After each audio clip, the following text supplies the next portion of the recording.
Hello everyone, welcome to my channel. दोस्तों, आज हम एक प्लाजो पैंट जो हमने कल कटिंग की थी, आज इसको स्टिच करना सीखेंगे। देखिए, 4 जो पार्ट है हमारे प्लाजो पैंट के वो मैंने ले लिए हैं। उनमें से 2 पार्ट निकाल लिए हैं और जो ये है ये मिडल का भाग है और इस तरफ है जो क्रोच एरिया है। जनरली तो हम क्या करते हैं कि क्रोच एरिए को पहले सीलते हैं, लेकिन आज हम कुछ अलग तरीके से सीलेंगे इस प्लाजो पैंट को। तो हमें सबसे पहले इसके जो मिडल में है, मतलब जो दो पार्ट को आपस में अटैच करना है। हाफ इंच का गैप छोड़ते हुए हम क्रोच एरिए की ओर से सिलाई न लगाते हुए इसके जो मिडल में है वहाँ से सिलाई लगाना शुरू करेंगे। अगर हम इस तरह से प्लाजो पैंट बनाएंगे तो हमें इस तरह की प्लाजो पैंट बनाने के लिए अलग अलग से पार्ट नहीं निकालने पड़ेंगे, और ना ही अगर जिस तरीके से हम इस प्लाजो पैंट में जो क्रोच एरिया है उसको जॉइंट करेंगे, अगर इस तरह से आप अपनी प्लाजो पैंट में क्रोच एरिया को स्टिच करेंगे तो नीचे से आपकी प्लाजो पैंट कभी नहीं खींचेगी। एकदम परफेक्ट प्लाजो पैंट बनकर तैयार होगी। देखिए, हमने ये इसके जो सेंटर में थी एक सिलाई लगा ली है। इस तरह से 2 पार्ट आपस में जॉइंट हो गई है। इसी तरह अब हम दूसरे 2 पार्टों को उठाएंगे और इनके सेंटर में भी सिलाई लगाते हुए इन दोनों को अटैच कर लेंगे। यहाँ इस तरीके से हाफ इंच का मार्जिन छोड़ते हुए हम इसके सेंटर में एक सिलाई लगा के इस पार्ट को भी हम जॉइंट कर लेंगे।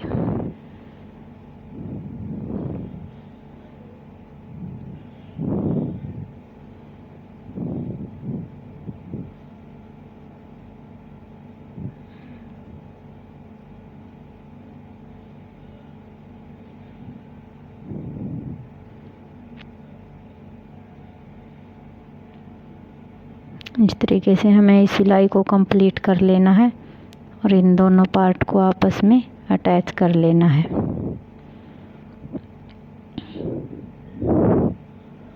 और हमें सिलाई को यहाँ पे पक्का कर लेना है।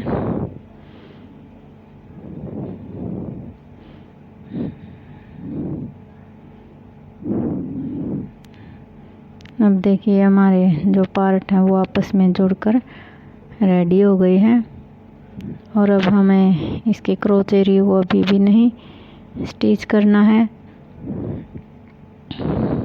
देखिए, इस तरह से हमारे जो ये पार्ट हैं जुड़कर तैयार हो जाएंगे।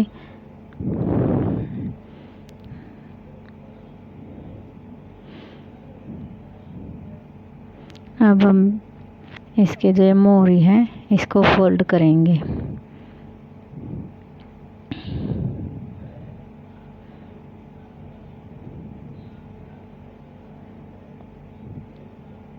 पहले हम हाफ इंच फोल्ड करेंगे, उसके बाद इसे डबल फोल्ड कर देंगे। यहाँ पर मैं जो ये मोड़ रही हूँ थोड़ी ही ज़्यादा ही मोड़ रही हूँ। क्या मैंने 2 इंच लिया था मोड़ने के लिए, और जो प्लाजो पैंट है इसकी मोहरी अगर हम कुछ थोड़ी ज़्यादा फोल्ड करें तो अच्छी ग्रेस आती है। इस तरीके से हम पहले इसकी मोहरी को फोल्ड कर लेंगे। इस तरीके से इसी तरह अब हम जो दूसरा पार्ट है उसकी मोहरी को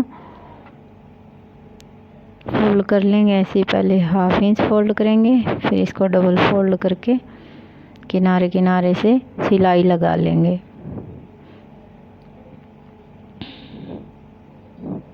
देखिए, हमने दोनों पार्टों पर सिलाई लगा ली है।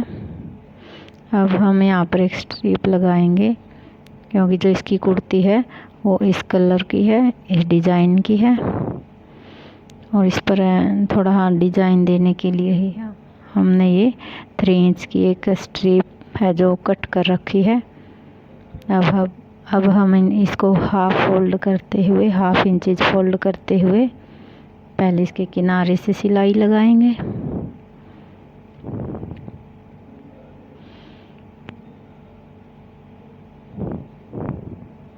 ये बहुत ही सिंपल डिज़ाइन है लेकिन लगता बहुत सुंदर है। आप एक बार ट्राई ज़रूर करें। आप बहुत आसान तरीके से इस तरह से प्लाजो पैंट बना सकते हैं। बिल्कुल किनारे किनारे से हमें सिलाई लगानी है।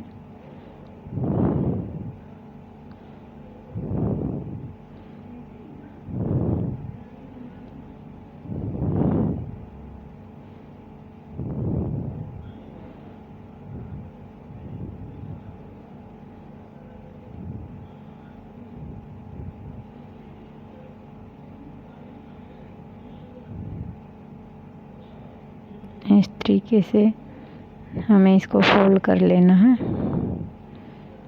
थोड़ा थोड़ा फोल्ड करके सिलाई लगाएंगे ताकि कोई जोड़ वगैरह ना पड़े। अब देखिए हमने सुई को नीचे रखते हुए अपने कपड़े को घुमा लिया है। अब हम इस साइड से भी फोल्ड करते हुए दूसरी तरफ ले जाएंगे और सुई को नीचे रखते हुए ही अपने कपड़े को एक बार फिर घुमाएंगे और इस तरह से फोल्ड उस साइड से भी फोल्ड करते हुए ताकि कोई धागे वगैरह ना निकले और बहुत ही फिनिशिंग के साथ ये तैयार होगी।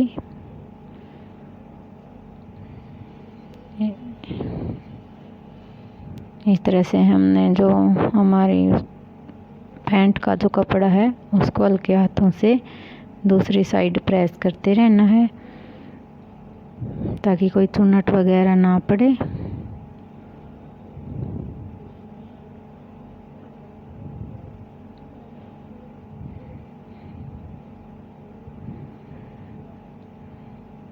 और हमने इस सिलाई को कंप्लीट कर लिया है।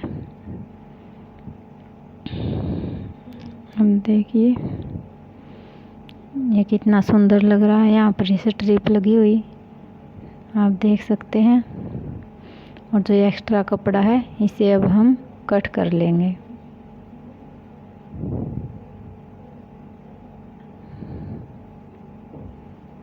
देखिए आप कितना सुंदर बनकर तैयार, ना ही कोई झोल है ना ही कोई चुन्नट है।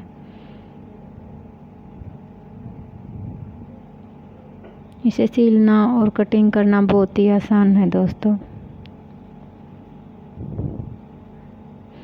अब इसी तरह अब हम दूसरे बॉटम पर भी ये लगा लेंगे। देखिए मैंने लगा लिया है, दोनों को तैयार कर लिया है। अब मैं जितनी मोहरी रखनी है उतनी मोहरी रखते हुए नीचे वाली सिलाई लगाएंगे।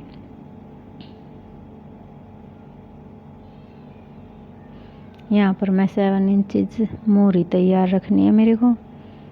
आप आपकी चॉइस के अकॉर्डिंग यहाँ पर मोहरी रख सकते हैं।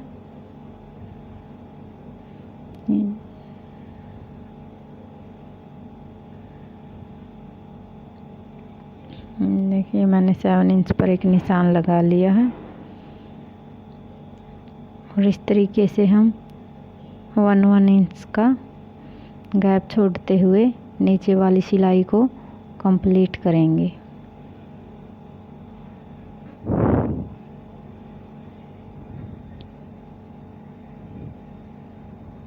इस तरह से हमारी ये जो प्लाजो की एक मोहरी है वो मोहरी वाली जो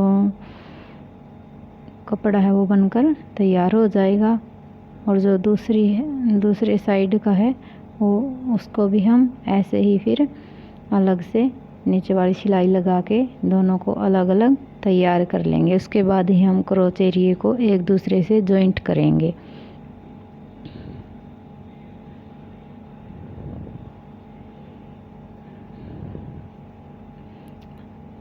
अब हमने मोहरी का जहाँ पर हमने निशान लगाया था वहाँ से सिलना शुरू करेंगे और 1-1 इंच का गैप रखते हुए हमें नीचे वाली सिलाई को कंप्लीट कर लेना है।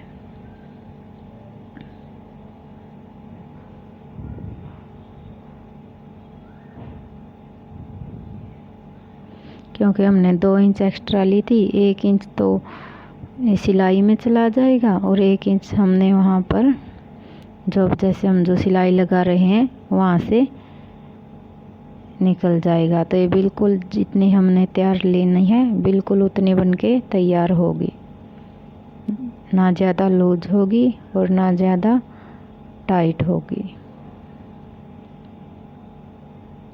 हमें जो छोटे छोटे धागे होते हैं इन्हें साथ साथ ही कट कर लेना है, इससे बहुत अच्छी फिनिशिंग आती है। अब हम ये दूसरे वाला पार्ट है जो इसको भी ऐसे ही नीचे की सिलाई लगाकर तैयार कर लेंगे।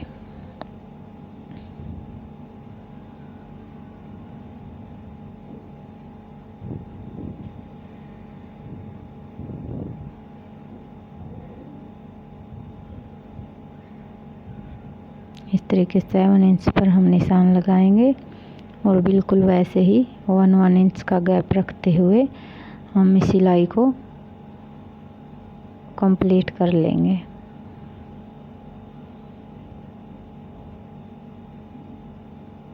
यहाँ से देखिए मैंने ये दोनों पार्ट तैयार कर लिए हैं।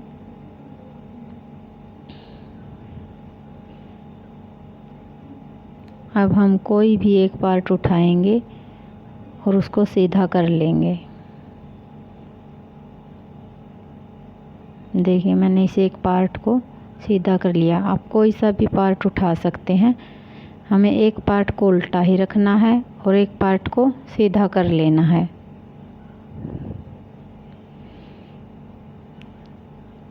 देखिए हमारा क्रोच एरिया अभी तक ओपन है। अभी हम इसकी सिलाई करेंगे। देखिए दूसरा पार्ट है जो उल्टा ही है, इसको हमने सीधा नहीं करना है। जो ये उल्टा पार्ट है इसका कपड़ा ऐसे उठाना है और जो हमारा सीधा पार्ट है उसको इसके अंदर ऐसे डाल देना है और नीचे से मोहरी की साइड से हमने इसको बाहर निकाल लेना है। जो सीधी साइड वाला पार्ट था उसको इस तरीके से, और हम दोनों पार्ट के क्रोच एरिया को हमें एक साइड रखना है। देखिए इस तरीके से हमने ऊपर के पार्ट को एक दूसरे के क्रोच एरिया से मिला लेना है। बिल्कुल सेंटर से रखते हुए हमें इसको सीधा कर लेना है। जब हम जॉइंट करें बस आपको ध्यान इतना रखना है कि एक पार्ट सीधा होना चाहिए और एक पार्ट उल्टा है। उल्टे पार्ट में से ही हमने सीधे पार्ट को नीचे की तरफ पुश करना है और हमने जो ये सेंटर है दोनों का नीचे की सिलाई का यहाँ से सिलाई शुरू करनी है और क्रोच एरिया को जॉइंट कर लेना है।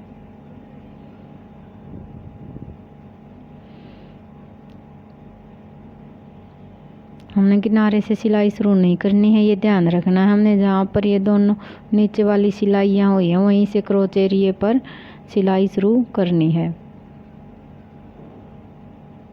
हाफ इंच का मार्जिन छोड़ते हुए हम क्रोच एरिया को जॉइंट करेंगे।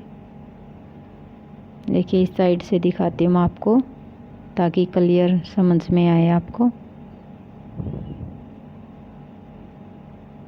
इस तरीके से हमें इन दोनों सिलाइयों को आमने सामने रखना है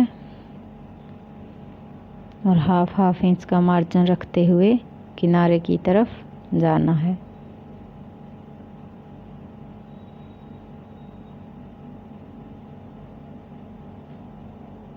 जो कपड़ा है हमारा नीचे वाली सिलाई का उसको जैसे हम कुर्ती में थोड़ा मोड़ कर बाजू लगाते हैं वैसे ही थोड़ा मोड़ लेना है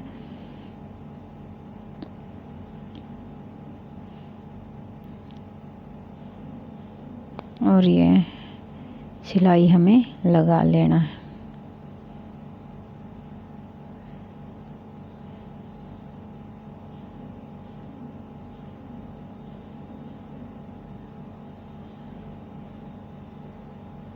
इस तरीके से हमें इसे किनारे की तरफ लेके जाना है।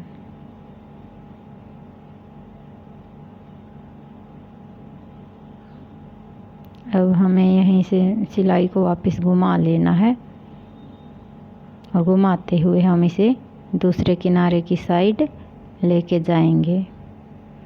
इस तरह से जो ये हमारा क्रोच एरिया है ये जॉइंट हो जाएगा। और फ़ायदा ये है इस तरह से क्रोच एरिया को जॉइंट करने का, क्योंकि जब हम प्लाजो पैंट या प्लाजो पहनते हैं तो ऊपर की तरफ खींचता है। अगर आप इस तरह से जॉइंट करेंगे तो खिंचावट बिल्कुल भी नहीं आएगी, बिल्कुल परफेक्ट तरीके से प्लाजो पैंट बनकर तैयार होगी। और इस तरीके से अगर आप क्रोच एरिया की सिलाई लगाते हैं तो आपको दोनों पार्ट में से एक पार्ट को बड़ा जो आप रखते हैं बैक पार्ट को एक्स्ट्रा 2 इंच वो रखने की भी ज़रूरत नहीं है। आप एक साथ ही चारों पार्ट की कटिंग कर सकते हैं। आई होप आपको ये समझ में आ रहा है। इस तरीके से देखिए हमारी एक क्रोच एरिया की सिलाई है जो लगभग कंप्लीट हो गई है। देखिए, क्योंकि हम यहाँ पर डबल सिलाई लगाएंगे इसलिए इसको एक बार फिर से घुमाएंगे और जहाँ से हमने सिलाई को शुरू किया था वहीं पर जाकर हम इसको स्टॉप कर देंगे।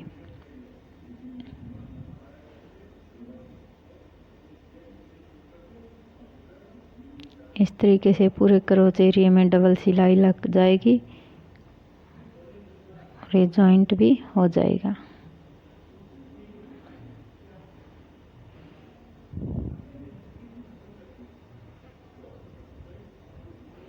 देखिए ये सिलाई इस तरह से लगकर सी शेप में तैयार हो जाएगी। इसके बाद हमने जो ये प्लाजो पैंट की मोरी नीचे से निकाली थी, अब हम इसको खींचते हुए दूसरे पार्ट को भी सीधा कर लेंगे। देखिए इस तरीके से बहुत ही आसान तरीके से दोनों पार्ट एक दूसरे से जॉइंट हो जाएंगे और इस तरह से सीधे भी हो जाएंगे। ये बिल्कुल भी खिंचावट महसूस नहीं होगी जब आप पहनोगे इस तरह से क्रोच एरिया की सिलाई करके, तो आपको बिल्कुल भी खिंचावट महसूस नहीं होगी। अब देखिए ये हमारी प्लाजो पैंट बनकर लगभग तैयारी हो गई है, बस इसमें हमें इलास्टिक लगाना बाकी है। और अब देखिए ये कितने अच्छे तरीके से फिनिशिंग के साथ जुड़ गए हैं। बिल्कुल भी झोल या कोई भी चुन्नट वगैरह इस तरह से नहीं पड़ेगी। देखिए कितनी अच्छी गोलाई आती है इस तरह से।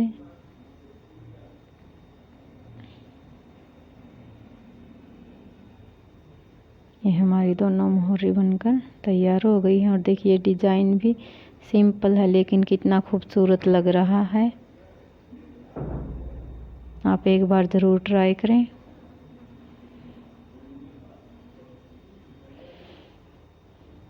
अब हम इसमें इलास्टिक लगाएंगे।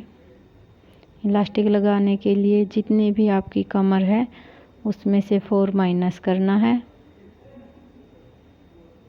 अगर आप ज़्यादा टाइट पहनते हैं तो 6 माइनस कर लीजिएगा और उसके अकॉर्डिंग जो रबड़ है उसको काट कर इस तरह से एक दूसरे के ऊपर रखते हुए स्टिच कर लेना है।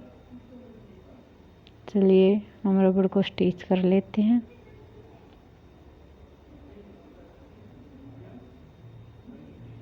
देखिए मैंने ये स्टिच कर लिया है एक दूसरे के ऊपर रखते हुए। अब हमें प्लाजो उठाना है और इसके अंदर से ऐसे निकाल लेना है।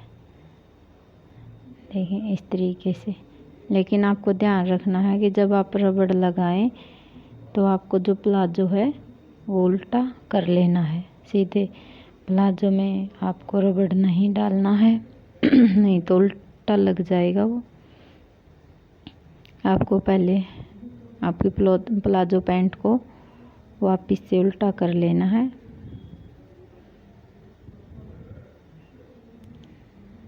फिर रबड़ लगाना शुरू करना है। इस तरीके से बिल्कुल रेडीमेड प्लाजो की तरह रबड़ लगकर तैयार होता है। अगर आप बिगनर्स हैं तो पहले 1/2 इंच फोल्ड कर लें, उसके बाद ही रबड़ को डाल लें। एक बार में ही आपका बहुत अच्छे तरीके से बैठ जाएगा। अगर आप पहले से रबड़ डालना जानते हैं तो फिर कोई दिक्कत है ही नहीं। अब यहाँ सेंटर से सिलाई शुरू करें। जहाँ से क्रोच एरिया की सिलाई का निशान है वहीं से आप रबड़ की सिलाई करना शुरू करें इस तरीके से। और आपको जो ये सिलाई है वो रबड़ पर बिल्कुल भी नहीं लगानी है। अगर ये इलास्टिक पर सिलाई लग गई तो आपका इलास्टिक खींचेगा नहीं। जो लूज होता है ऐसे टाइट होता है उस तरह नहीं होगा, बस एक जगह ही फिक्स हो जाएगा वो।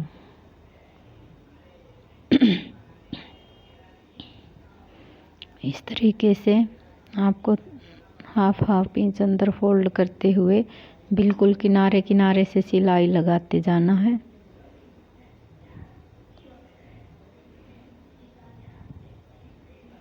बिल्कुल भी झोल नहीं आएगा और ना ही कोई दिक्कत आएगी।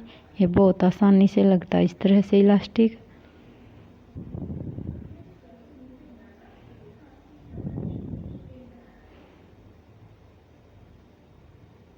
इस तरह से आपको खींचते जाना है। पीछे कपड़े में सिलवटें आती जाएंगी और आगे से स्ट्रेट होता जाएगा। आपको पूरे प्लाजो में ऐसे ही 1/2 इंच फोल्ड करते हुए इलास्टिक के बिल्कुल किनारे किनारे से सिलाई लगाते जाना है।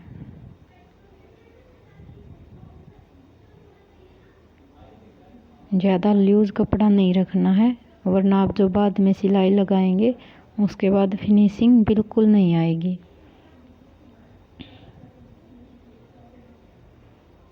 बस आपको इस तरह से रबड़ को खींचते जाना है और सिलाई लगाते जाना है बिल्कुल किनारे किनारे से। देखिए हमने ये एक सिलाई लगा ली है, कितनी फिनिशिंग के साथ लगी है आप देख सकते हैं। और इसमें जो छोटी छोटी सिलवटें अपने आप हो जाएंगी ऐसे 2 बार खींचने से।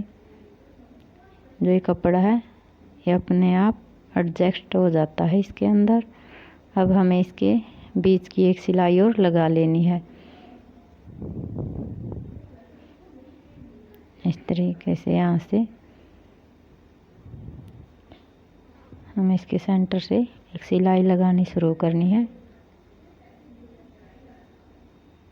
इसके लिए हमें आगे से कपड़ा एक हाथ से आगे से खींचते जाना है और एक हाथ से पीछे की तरफ से हमें कपड़े को ऐसे और इलास्टिक को ऐसे खींचते जाना है। इस तरीके से खींचने से सिलवटें बिल्कुल आराम से इन पर स्ट्रेट होके सिलाई लग जाती है, चुन्नट वगैरह कुछ नहीं पड़ती। इस तरह आप आराम से स्ट्रेट करते हुए इलास्टिक को और एक हाथ से पीछे से खींचते हुए ये सिलाई कंप्लीट कर लें। इस तरह से लगाया हुआ इलास्टिक बिल्कुल रेडीमेड प्लाजो में आता है, बिल्कुल वैसा ही परफेक्ट बैठता है।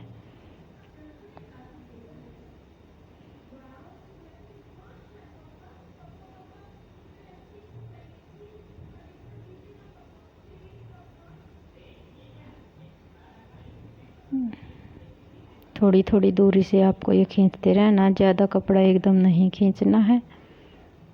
थोड़ी थोड़ी जितना भी आप खींचने में कंफर्टेबल है हल्के हाथ से खींचते जाना है, आगे से और पीछे से। आप पीछे से खींचेंगे साथ साथ तभी जाके इलास्टिक है वो अच्छी तरह से फिक्स होता है। और जो सेंटर वाली सिलाई है ये बिल्कुल फिनिशिंग से लगती है।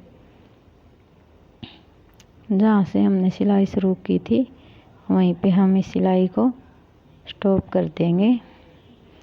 और जो ये छोटे छोटे बीच में धागे वगैरह होते हैं इन्हें साथ ही साथ कट कर लेना है, ताकि हमारी प्लाजो फिनिशिंग के साथ बनकर रेडी हो। अब देखिए ये रबड़ लगकर बिल्कुल तैयार हो गया है। और आप देख सकते हैं कि कितने फिनिशिंग के साथ तैयार हुआ है। अब देखिए आपको आपके प्लाजो को सीधा कर लेना है। और अब देखिए कितना सुंदर इलास्टिक लगा है।